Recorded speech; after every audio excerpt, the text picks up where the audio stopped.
পড়তে থাকে ইয়াজাল জালালি ওয়াল ইকরাম, আল্লাহ রাব্বুল আলামিন তার জন্য সহায় হয়ে যাবেন। 4 নম্বরে লা হাওলা ওয়ালা কুওয়াতা ইল্লা বিল্লাহ। এই দোয়াটা সব সময়ের জন্য ঠোঁটে রাখবেন, মুখে রাখবেন, পড়তেই থাকবেন, জপতেই থাকবেন, পথে ঘাটে মাঠে যেখানেই থাকেন না কেন সব সময়ের জন্য পড়তে থাকবেন। 5 নম্বরে এই দোয়াটা পড়বেন, দোয়ায়ে ইউনুস।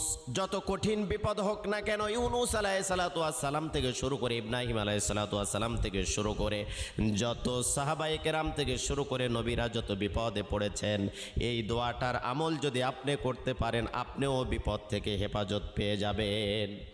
6 নম্বরে সুবহানাল্লাহ, আলহামদুলিল্লাহ, লা ইলাহা ইল্লাল্লাহু আল্লাহু আকবার। এই দোয়াটা বেশি বেশি পড়তে থাকবেন, আল্লাহ রাব্বুল আলামিন সকল কাজটা আপনার জন্য সহজ করে দিবেন। কিয়ামতের ময়দানে নেকির পাল্লাটা ওজন ভারী হয়ে যাবে।